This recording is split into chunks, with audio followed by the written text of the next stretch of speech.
No, it's gonna be shaved to the skin. It will be bicked. It'll be bicked on top, but I'll get a little bit on the side. Okay. It'd be a good look, I think. Will you stay with me? Hydrated. Okay, wondering. Because like not only would it suck to have a bald head, but my particular head does not lend itself well to be shaved because I've got like lumps and bumps. I'm doing this today just to get better at running. That's it. I suck at running. It's not fun to do. And I feel like anything that you focus on individually and put your best effort into, you can move that needle and make it something that sucks completely to something that might be enjoyable. I don't know. We'll give it a shot. We'll see. So I'm challenging myself with improving my 5K time. Taking something I hate, turning it into something I love, and maybe getting good at it. Who knows? In order to get ready for this 5K, I plan on practicing running every day. 6 days a week I'm gonna run. Whether it's hot, whether it's rainy, whether I feel like it, whether I hurt, I'm gonna run every single day, and I've got a very specific running program that's been given to me. Some days I'll run 3 miles, some days I'll run 6. I'll hate it every day, but I'm gonna do it. So if I don't hit my goal, the consequences are going to be extreme. Perhaps the biggest consequences ever known to man. And I'm gonna shave my head into like a Homer Simpson like haircut. Not a bald head, not a cool bald head where you can like gloss it up. This is going to be shaving the top with a bic, leaving the sides and the back. I plan on it instantly aging me by 20 years at least. And my head is so lumpy and bumpy that it's going to be atrocious if I have to do it. I'm mortified by doing it, but guess what? I've already set my appointments for a haircut.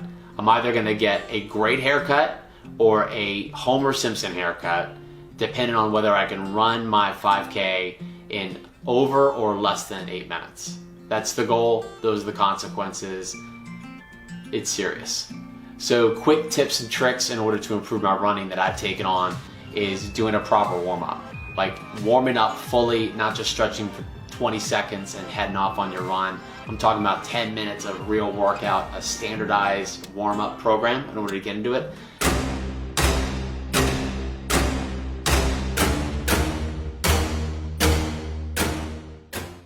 So a big part of phase 1 is all about building an habit. Getting out there, like logging your mileage, getting those first few runs under your belt. But another big part of it is the prep going into every run. So one thing that I took away from phase 1 and the thing that I implemented first was a real quick 10-minute warm-up. Because up until this point, all my warm-ups for running was this. You stretch here, you do this, and then you're like, all right, I'm out, right?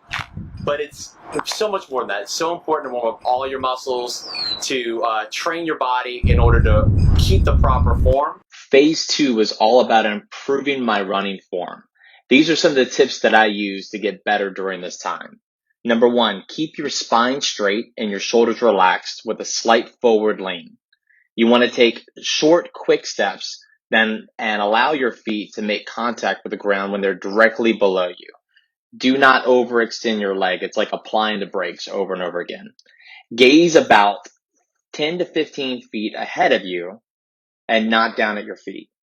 And then keep your knees, your toes, and your torso all pointed forward throughout your stride. So phase 3 is all about building speed and building strength in order to get that foot strike down just right and being able to hopefully get my mile time under 8 minutes, which here's a little hint, it's not there yet. So what I do is I come out to the track or I hit the hills. But within this track, what I try to do is shorten my run duration. Because if I'm running 5 miles around a track like this, life sucks terribly because you're seeing the same things over and over again. You just want to quit the whole time. But if you come here, you break your run up into 1 mile or half-mile increments and redline it, like hit it as hard as you can to get that speed up, this is a great way to build that speed through track work like this. Okay, the worst thing that happened to me was early on in the running process. It had been a long day, I had run a few errands, and I decided just to get my run in at the end before I came home. So I go to the fields. They're usually run every single day, not a big deal. A quick 4-mile run. I start my run, and somewhere around half a mile into it, my stomach starts going like making these noises, angry, right?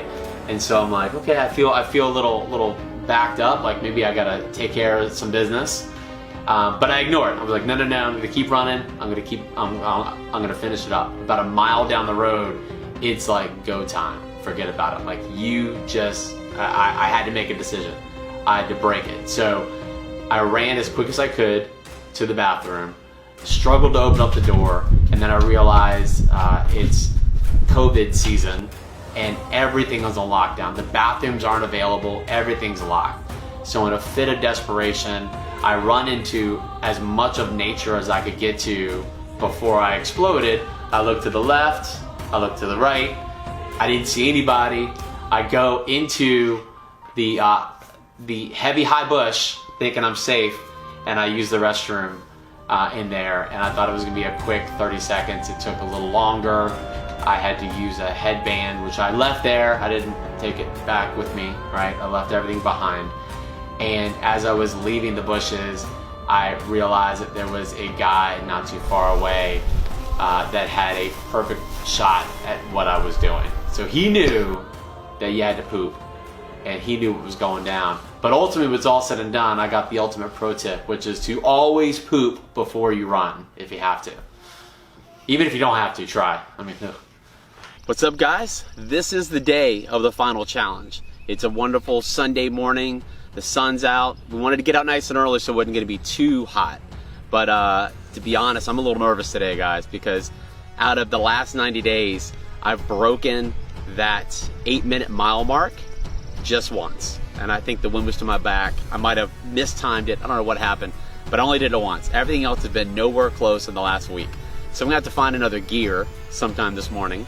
And hopefully the idea of maybe not losing this wonderful coif of hair is to gain enough leverage for me to be able to go and push it and to redline it today in order to get that personal record for my 5K.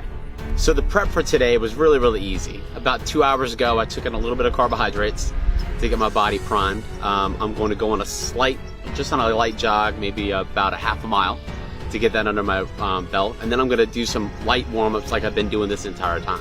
Right here, 24:51. This is the timer that will start when I take off. And my hopes is that I'll be crossing the same finish line before this gets to 0-0. So this, my lovely mane, is safe. I just took one light jog around the field over there, and I'm exhausted. That doesn't bode well. Is there some part of you right now that's like, this is a terrible idea? There's like a lot of part of me that thinks this is a terrible idea.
Second mile, I slipped back a little bit, and then third mile, I didn't even look. I just was like one foot in front of the other, trying not to puke.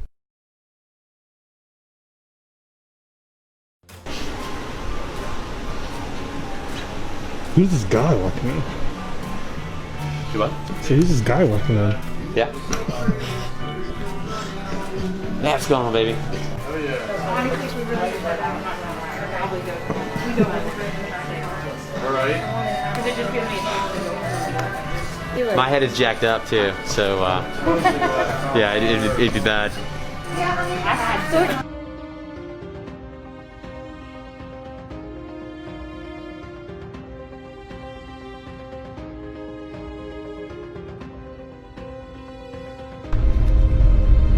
I know you're wondering what happened during today's race, and the suspense is high. But surprise! There's good news and bad news. Bad news, I didn't have to shave my head, which there was a little piece of me that liked to see that happen. There's a bigger piece of me that didn't want it to happen. It drove me to go a little faster, go a little harder. But my pace was, for the 5K, 7 minutes and 27 seconds, which shattered the 8-minute mark. Never came anywhere near it. It was my personal record, so that's great. So a little bit of coaching, a little bit of hard work, and a lot of motivation at the end to keep this the way it is. And boom, challenge completed. On to the next one.